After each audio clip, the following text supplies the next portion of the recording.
What is going on, everybody? Welcome back to the Clutch Crew Sports YouTube channel, and today we're going to be doing another tier list. I've released two of these before. We did one on the NFL uniforms, and we did one on the NBA City jerseys, but today the NFL season wrapped up on Sunday, so I thought what better time to look at the performance of the 2020-2021 NFL quarterbacks. Now, this is going to be a list looking at how well they did in the 2020 season.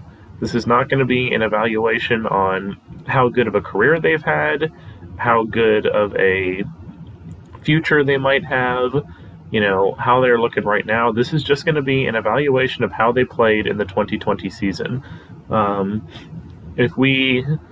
Coming up next season, before the NFL season starts, I will be doing another tier list on the quarterbacks because obviously we're going to have some new ones. There's going to be some rookies.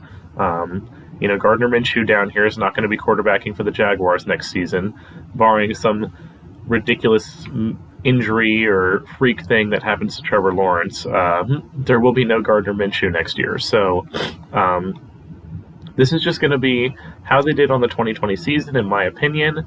And also important to note is that there are three teams here, the Bears, the Dolphins, and the Chargers, that have two quarterbacks on here. The Chargers, I'm probably not really going to look too much at Tyrod Taylor just because he only played like one or two games before getting hurt. But definitely the Dolphins and the Bears, I am going to be evaluating them as a tandem because, it was virtually half and half between Fitz and Tua and Foles and Trubisky. Trubisky probably started a few more games, but again, two starting quarterbacks throughout the year. And then I know I'm also going to be... Alex Smith is not on this list. It's only Dwayne Haskins in this picture, but I'm going to be evaluating Alex Smith as well as Dwayne Haskins on this list. So this is going to be Washington football team, not Dwayne Haskins. So but anyway, we're going to start out with the Buffalo Bills and Josh Allen. And you can see the tiers here. I've got elite, great, good, average, below average, and trash.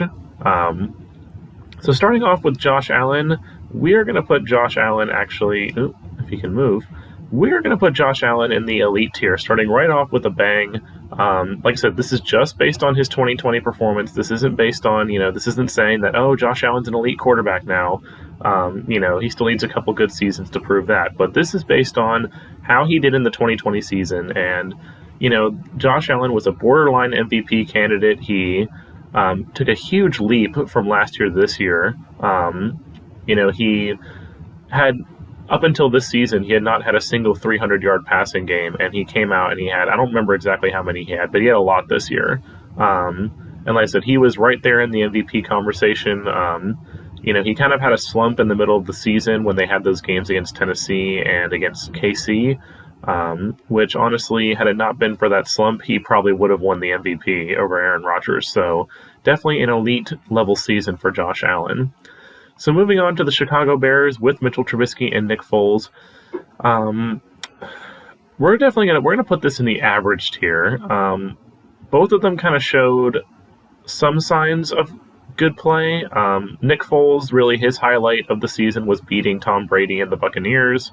I wouldn't really put that win so much on him, though. The Buccaneers committed a lot of stupid penalties in that game. The defense for Chicago was really good. But nonetheless, Nick Foles once again beating Tom Brady.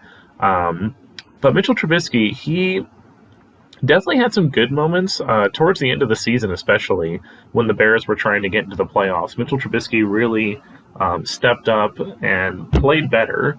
Now, he didn't play great. He played better. Obviously, the defense was still good, and David Montgomery turned into a beast. But he just had so many bad moments throughout the year, too, that I can't really elevate the Bears quarterbacks anywhere outside of average, because Foles had some really bad moments this year too. Really the Bears looked like one of those teams. I mean, they kind of looked like the Buccaneers of last year, where this team looks like it's a quarterback away from being a serious contender. If they could pull in a big time quarterback, they have the weapons on offense with David Montgomery and Allen Robinson, and the defense is still really good with the likes of Khalil Mack on the other side. So definitely being hampered by quarterback play though. Moving on to Ben Roethlisberger. Now, Ben Roethlisberger, if this had been, if we had stopped the season at week 12, he would have been somewhere in the great or elite tier. because the Steelers were undefeated. They were looking like the best team on the earth. They were looking like serious Super Bowl contenders. And then we get to the end of the season and things all start going wrong. Now, not all of that I would put on Roethlisberger. The run game was terrible, so they were having to force a, 36, 37-year-old quarterback to throw the ball 50 times a game, which is not good. The offensive line just wouldn't create any holes for the run game. And, he had a lot of dropped passes from Deontay Johnson and Eric Ebron. So we're going to go ahead and stick him in the good tier. Definitely if those last few weeks of the season had been more prevalent, then I would have put him in the average tier. He obviously did not have a fantastic performance in the playoff game either, but he kind of, in a way, it was kind of 50-50, in my opinion, his fault, and also the defense's fault in that game, and then also the run game. Kind of everything just went wrong for the Steelers in that game. It wasn't one single person that caused them to lose that game. And as a matter of fact, Roethlisberger was a big part of getting them back in that game. It was just the defense couldn't keep Cleveland out of the end zone, and then when it really did matter, towards the end, Roethlisberger threw some interceptions. So we're going to stick him in the good category, though. And then moving on to Tom Brady, we're going to put him in the great tier. I know a lot of people will be like, what? He's the GOAT. You put him in the elite tier. Blah, blah, blah. Now, yes, obviously he was third or fourth in the league in passing yards. But there was also a couple quarterbacks who sat out the last. Well, no, it was only really Patrick Mahomes who was already ahead of him. But he was third and fourth in the league in passing yards. He did throw 40 touchdowns, but he also threw 12 interceptions. And I would attribute a lot of the Buccaneers' success to their defense. And obviously the fact that Tom Brady has fantastic weapons around him. I mean, when you're surrounded by Mike Evans, Chris Godwin, Rob Gronkowski, Leonard Fournette, Ronald Jones, if you're not doing good, then you're doing something wrong. And also that defense, which is, unreal. So that's why I'm keeping him in the great tier. Obviously, he won the Super Bowl MVP, his 7th ring. But if this had been one of those old Patriots teams, well, kind of I guess if I look back to maybe Super Bowl 51, then I probably would have put him, when he had that kind of a performance, he was the reason why they won that game, then maybe I'd put him in the elite tier. But I definitely attribute probably 70% of that win against Kansas City to the defense. Definitely the offense came up big when it needed to, but it was it was more, I think more so also on their offense. That was a failure of the KC defense to not adjust. Tampa Bay beat them by running the ball and doing screen passes for the most part. So, obviously he's still a great quarterback, but not quite in the elite tier on 2020 for me. If you're looking at a career, he's in the elite tier, but this is not about careers. This is about the 2020 season. Now, Drew Brees, this is going to be a tough one for me. I'm going to put him in the... I'm stuck between good and average, honestly. I think I'm going to put him in the average tier, honestly. He definitely was not the reason for the Saints' success. And obviously, he was the reason why they lost that game against the Buccaneers in the playoffs. Had it not been for his interceptions, the Saints probably could have gone on to win that game. But he really just kept putting them in horrible positions. And the Saints tried to, compensate for that and fix his mistakes, but it just wouldn't happen. But he didn't make too many mistakes throughout the year. But it was definitely a team that was carried by, the likes of Alvin Kamara and the defense. And even Taysom Hill was in there for a couple games and won a couple other games. So Drew Brees definitely, in my opinion, belongs in the average tier this season. Who knows if we'll see him back next season? Probably not. He's probably going to retire, but, who knows? Moving on to Joe Burrow, I'm going to put Joe Burrow. Now, had he not gotten hurt, he probably would have been in the great tier, but I'm going to put him in the good tier, because, had he not gotten hurt, he probably would have won Rookie of the Year, even though Herbert was playing really good. I think Burrow still was playing better. It's just, he was a great quarterback this year on a bad team. There's only so much you can do when you're the Bengals quarterback right now, so we're going to keep him in the good tier for the time being. Definitely a bright future ahead for Joe Burrow. definitely the Bengals need to work on getting weapons around him, because otherwise this is going to turn into another one of those Deshaun Watson type situations where you have a great QB that's being wasted on a terrible team. So, but we're going to keep him in the good tier for now. Cam Newton, I'm debating whether I want to put him in the below average or the trash tier, honestly. I mean, honestly, if I'm having to be realistic, I'm gonna put him. I'm gonna be nice to him. I'm gonna put him in the below average tier. This is being very nice to him, honestly, because I know obviously the Patriots did not have very many.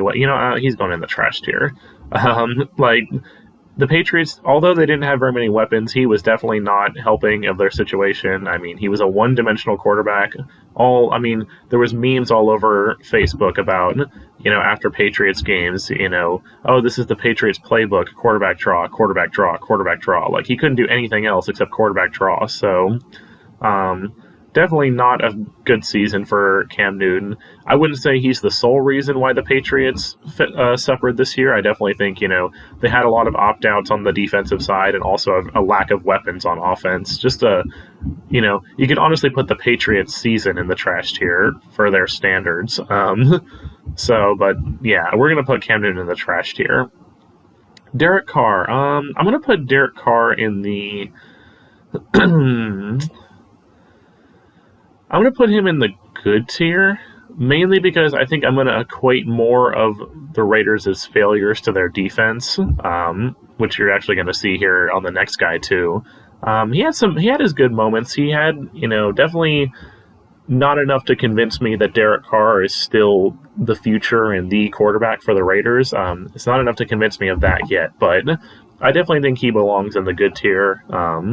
The Raiders just really need to shore up the defense around him. It's just not looking good. So moving on.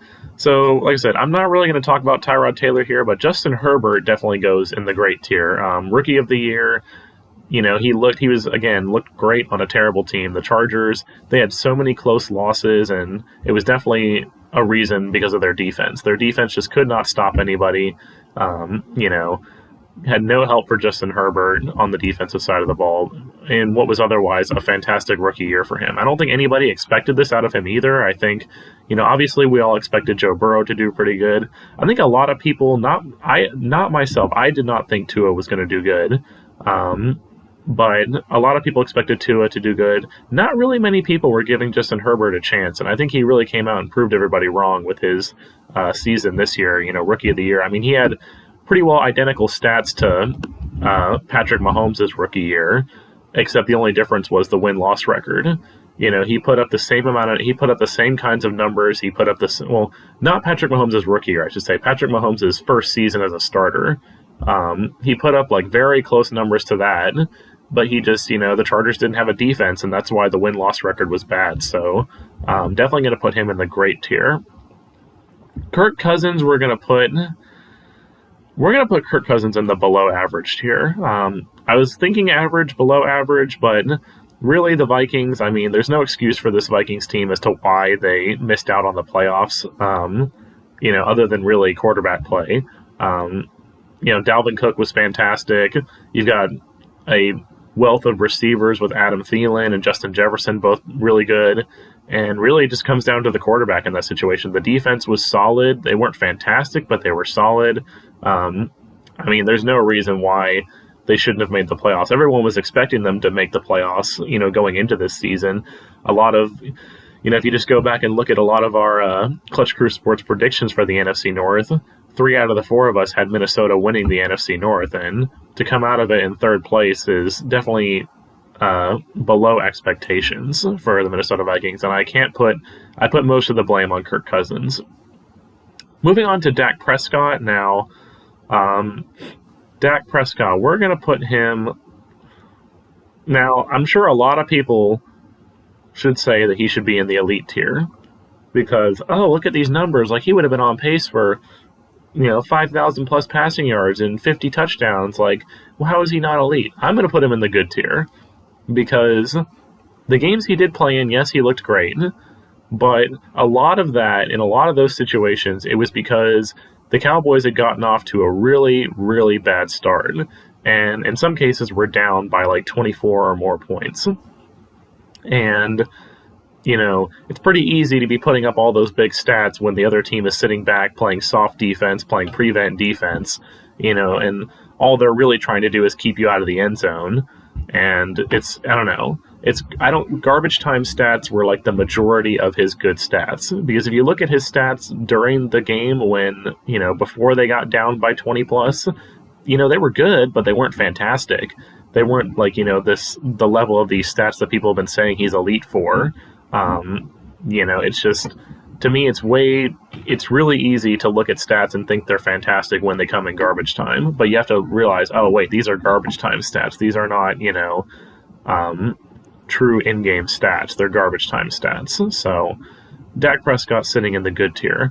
Sam Darnold, another category candidate for the trash tier. Fight me, Jets fans. Jets fans all over Facebook and Twitter always say I'm stupid for, then again, they say everybody is stupid when they start criticizing Sam Darnold. I don't know why Jets fans have an obsession or love with him and think that he's going to be the next great thing, but yeah, there's not much explanation for why Sam Darnold is in the trash tier. Moving on to the tandem of Fitzpatrick and Tua. I'm going to put them in the... I'm going to put them in the good tier. Definitely because I think that the Dolphins could have gone farther with better quarterback play. And I really think that they were hurt by the fact that Fitzpatrick was not able to play in that Week 17 game, and they had to go with Tua the whole time. Tua obviously is a rookie quarterback. There's development that has to happen there, but with as good of a defense as this team had, I think, better quarterback play that was, even a little bit better could have definitely gotten them into the playoffs. I mean, 10 wins is nothing to sneeze at for sure, but even though you got 10 wins, you did still miss the playoffs. So, and I think, it definitely wasn't a defensive issue. It was certainly a quarterback issue, in a couple of the games this season. I mean, Fitzpatrick single-handedly won them that Raiders game with his play. And if Tua and Fitz could have played at a level like that all season long, then definitely the Dolphins would have made the playoffs. I don't know if they would have challenged the Bills for the division crown, but they definitely would have made the playoffs. So we're going to equate this to the kind of San Francisco 49ers play. And so this is obviously this is a picture of Jimmy Garoppolo, but we're going to look at the San Francisco 49ers quarterback play as a whole. So this is Jimmy G, Nick Mullins, and CJ Beathard. They're going to go in the below average tier. Definitely it's kind of hard to evaluate the 49ers at this point because they were hampered by a lot of injuries, just coming off a Super Bowl appearance and, like I said, hampered by injuries for pretty much the whole season. So it's really hard to evaluate this team. I have no doubt that this team will be back next season when they're fully healthy. But pretty well everybody on the offense was hurt at some point or another. Like Mostert was hurt a few times. Deebo Samuel was hurt a few times. Pretty well all these quarterbacks, like there was a rotating wheel of quarterbacks.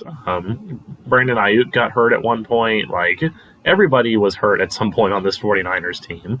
And then not even to mention on the defense with Nick Bosa and I always forget his name, the other lineman on the 49ers that's really good who tore his ACL as well. They're just hampered by injuries, but the quarterback play, definitely, Kyle Shanahan got a really, really good look again. I mean, it seems like he always gets good looks at Nick Mullins and CJ Beathard because Jimmy G is always hurt, but, it's definitely food for thought for the 49ers to think, man, maybe if we could go out there and get a better quarterback, then we could be something because obviously this team is a Super Bowl caliber team. I think when everyone's healthy, this team will be back next year, and I do think they will challenge the Buccaneers. But for the time being, with all the injuries and the way the quarterbacks played last year, not so much. Moving on to Jared Goff, the man who's going to be the new starting quarterback of the Detroit Lions next season. We're going to put him in the average tier, mainly because the Rams' success was their defense this year. I mean, number one defense in the league. Jared Goff he definitely, ever since that 2018 season, he's been just regressing every season. He didn't look great last year. He didn't look great this year. Just kind of an average quarterback. It's I'm interested to see how he does when he goes to Detroit, because he's going to be going into a new system, a new head coach, a new everything, really. Because the Lions are still kind of in rebuild mode. But if he couldn't get it done in LA with Sean McVay and some of the weapons that they have over there with like Cooper Kupp and Robert Woods, if he couldn't get it done over there, then I don't have high hopes for how well he's going to do in Detroit. I honestly think he's just going to be kind of a placeholder quarterback. I think Detroit really did that just to get the first round pick from LA, and it's just he's just going to be a placeholder quarterback, honestly, for the future. Looking at the Washington football team now, like I said, obviously this is a picture of Dwayne Haskins, but they didn't have any pictures of like him and Alex Smith. So we're gonna rank the Washington football team. This is really hard, but we're gonna rank them in the below average tier, because if it had just been Alex Smith, then I probably would have ranked him in the good or the great tier. But because of the play of Dwayne Haskins throughout the year, this puts them in the below average tier, because they just could not do anything without Alex Smith at quarterback. And he only played 5 or 6 of their games. And yeah, he was like 4-1, 5-1 in those games. But then if you look away from Alex Smith, if they're 5-1 with him, then without him, that means that let's see, they finished the season 7-9. Or no, they finished the season 8-8. No, wait, why am I getting this wrong? Did they finish the season 8-8? Yeah, they finished the season 8-8. So if they're 5-1 with Alex Smith, then that means they were 3-7 without him. So, and that was really on the quarterback play, because the defense was fantastic. Chase Young and Montez Sweat are a deadly pass rushing duo. The secondary was good. Everything about their defense was good. And even on the offense, Antonio Gibson had a good season. Terry McLaurin really broke out as a good receiver. I think he's a really underrated receiver. So it all comes down to the quarterback. And like I said, with Alex Smith, they were really good. With Dwayne Haskins and Taylor Heineke, except for that playoff game, Heineke did pretty good. But with all the other with Kyle Allen and Dwayne Haskins, they were terrible. So below average. Daniel Jones, we are also going to put in the below average tier.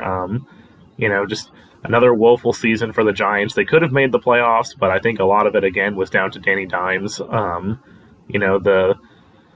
The defense started to do really good towards the end of the season. Obviously they were missing Saquon on offense, but Wayne Gallman had a really good season filling in for Saquon. So I think, again, just down to the quarterback, Daniel Jones.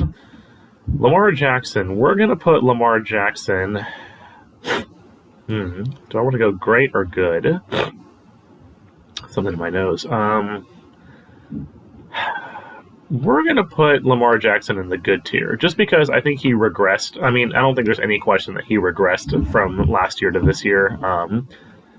Still fantastic rushing stats, a dynamic quarterback, but his throwing just really took a step back this year. And obviously he's playing on a team that, again, the Rams had the number 1 defense. The Ravens probably had the number 2 or number 3 defense in the league. So, kind of between them and the Steelers. So I definitely think that Lamar Jackson was a beneficiary of that. And, it really showed in that game against the Bills that he came up big in that game against the Titans. He did a good job. Although, again, I think most of that was because of their defense. They were able to contain Derrick Henry to 40 yards rushing, which no one had even come close to containing him to anything like that. But then we really saw his true performance in that Bills game, where he just laid a big goose egg, no touchdowns for the first time in his career from any facet, passing or rushing. So Lamar Jackson is going to go in the good tier. Drew Lock. I guess I should probably, in a way, include the other Broncos quarterbacks like Jeff Driscoll on this part too, because, there was a lot of issues in Denver, but definitely going to put the Denver QBs in the below average tier, because, they had moments where they looked okay, but for the most part, they just didn't look very good. There's not much else to say about that. Patrick Mahomes, definitely going in the elite tier. I don't think there's much else to say about Patrick Mahomes that already hasn't been said. I mean, he's the future of the NFL. I mean, obviously they didn't win that playoff game. I mean, they didn't win the Super Bowl, and he didn't look fantastic in that Super Bowl, but I do equate a lot of that to the offensive line not giving him any semblance of time. I mean, there was a ridiculous stat where it was like he ran around almost 500 yards before his throws. I mean, it's crazy to he ran 500 yards away, like when he was running away from the pass rush. That is insane. So, but definitely Patrick Mahomes. He had an elite 2020 season too. He was in the MVP conversation all year. He really hurt his chances by not playing in that Week 17 game, which he probably would have. I still don't think he would have won, but he would have finished second, in my opinion, had he played in that game. Because, in my opinion, second place went to Josh Allen. But had he played in that Week 17 game and they won, Mahomes would have been second in my mind. Baker Mayfield, I'm going to put him in the great tier. Just because the Browns looked a lot better this year. They really needed. It was one of those things for the Browns of like, okay, we have the talent, we have, the skills, we have the defense. Now we just need good quarterback play. And Baker Mayfield really did play good this year. He took a big step forward. Obviously the Browns still only finished in third in the AFC North, but again, 11-5. I mean, when you're finishing third in your division, when you're 11-5, then it's a tough division. So, so definitely a big step forward for Baker Mayfield, and it could be good for it could be really good for the Browns in the future. Moving on to Gardner Minshew and the Jaguars. Guess this also includes Jake Luton and Mike Glennon. Apologies, Eric and Zach, but I don't think you will disagree with me too much here that the Jaguars quarterbacks belong in the trash tier. Just everything about the Jaguars. I mean, I don't know if they were intentionally trying to tank this year. It seemed like the Jets were until they actually ended up winning a couple games and then ruined their chances for Trevor Lawrence. But definitely a season to forget for the Jaguars. But, good things ahead. Trevor Lawrence is coming to town. Kyler Murray. This is another one of those cases where, he could have been a candidate for the great or good category at a different point in the season, but I'm going to actually put Kyler Murray in the average tier. It just seemed like he took a real big drop-off, really after the Hail Murray. He was playing fantastic before that, but really after the Hail Murray, he just took a big drop-off. And the Cardinals just didn't look like that they could recover. I mean, the Cardinals were in a fantastic position to make the playoffs, and the whole team, Murray included, just took a nosedive after the Hail Murray. It was kind of like, it had the opposite effect on the Bills, too. Like, the Bills, they didn't lose a game until the AFC title game after that. And it's like the Cardinals couldn't seem to do anything right anymore after that. So, it's definitely, I think there's good things ahead for Kyler Murray, but definitely a very poor end to the season as a whole for Kyler Murray. So that's why he's getting put in the average tier. Phillip Rivers recently retired. He's going to go in I'm going to put him in the good tier. Again, a lot of their success, I think, was based on the run game and the defense, but Phillip Rivers didn't make the mistakes. He took them as far as he could take them. I'm interested to see what the Colts are going to do in the future because they've already kind of proven that Jacoby Brissett is not the man for the future. But Phillip Rivers in the good tier. Aaron Rodgers, obviously league MVP, belongs in the elite tier. The Packers obviously had a very disappointing end to their season, losing to the Buccaneers in the NFC title game.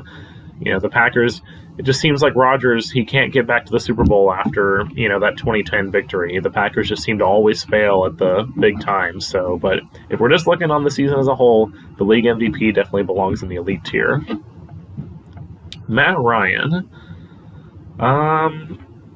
This is always a tough one because this is another quarterback where, the Falcons' failures are never his fault. I think we're going to put him in the good tier. It's hard, but again, I don't equate the Falcons' failure to him. It's always on the defense in Atlanta. Matt Ryan will put up the most ridiculous numbers on a trash team. I mean, it's kind of the same for the next guy, Matthew Stafford. It's they'll put up these really fantastic numbers on trash teams. And, especially with the Falcons, they choked away at least like 3 of their games this year. So, and that's not on Matt Ryan. So Matt Ryan is going in the good tier. Matthew Stafford, newly going to the Los Angeles Rams.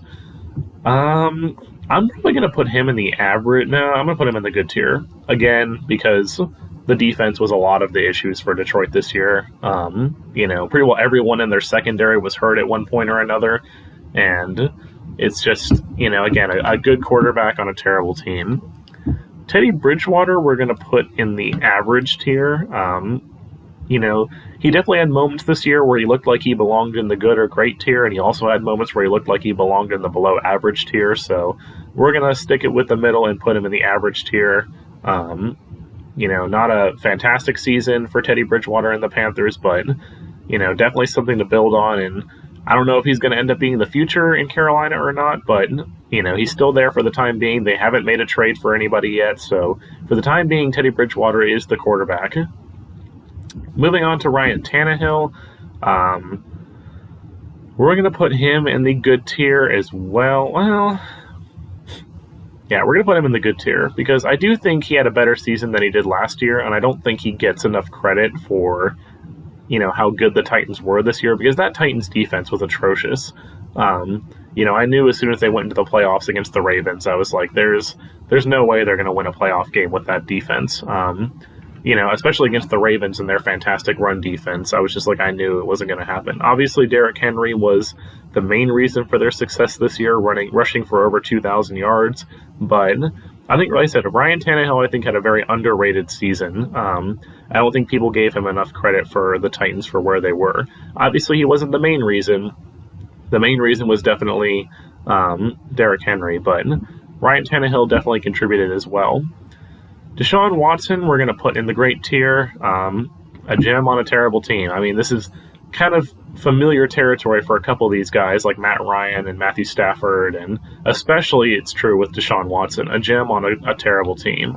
He did everything he could to help the Texans, but, when you've got a head coach and a GM such as Bill O'Brien and just the overall management that the Houston Texans have, I don't blame him for wanting to get out and wanting a trade. Even though the Texans have said they're not going to trade him, I don't blame him at all. Carson Wentz. Now, obviously this is going to include Jalen Hurts as well, so we're going to put them in the below average tier because I think Jalen Hurts played averagely, but I think Carson Wentz played like trash. So that's why we're going to stick them in the below average tier, because Carson Wentz was, Lord have mercy, he was terrible this year. They really should have gone to Jalen Hurts before and earlier. I think that's a failure on Doug Peterson's part for not taking out Wentz sooner. But, yeah, just there's not much else to say. Hurts was average. Wentz was trash. Meet in the middle, below average. Russell Wilson, we're going to end with Russell Wilson in the good tier. Now, had he kept up his form from the beginning of the year, he definitely would have been in the elite tier because he was looking like the league MVP. But as is so often the case with Russell Wilson, it seems like he has a really good start to the year and then can't finish it, and then starts ending up looking terrible later in the year. And obviously, not a good performance in the playoffs. He was running for his life a little bit, but just Russell Wilson, I don't know. I don't know if we'll ever see him win a league MVP because it seems like he's in the conversation every year. And then every year he'll start out really good, but then you get to the end and, then you find yourself not even in the same breath as the MVP candidates. So definitely going to be interesting to see how Russell Wilson does in the future, but 2020 as a whole, good for Russell Wilson. So that's going to wrap up this tier list. Here it is. Just a recap for everybody. In the elite tier, we have Josh Allen, Patrick Mahomes, and Aaron Rodgers. In the great tier, we have Tom Brady, Justin Herbert, Baker Mayfield, and Deshaun Watson. In the good tier, we have Ben Roethlisberger, Joe Burrow, Derek Carr, Dak Prescott, the Dolphins QBs, Lamar Jackson, Phillip Rivers, Matt Ryan, Matthew Stafford, Ryan Tannehill, and Russell Wilson. In the average tier, we have the Bears QBs, Drew Brees, Jared Goff, Kyler Murray, and Teddy Bridgewater. In the below average tier, we have Kirk Cousins, the 49ers QBs, the Washington football team's QBs, Daniel Jones, the Broncos QBs, and the Eagles QBs. And then in the trash tier, we have Cam Newton, Sam Darnold, and the Jaguars QBs. So thank you guys so much for watching. I hope you guys enjoyed. Be sure to leave suggestions in the description below and on Twitter for what you want to see next. And as always, be clutch.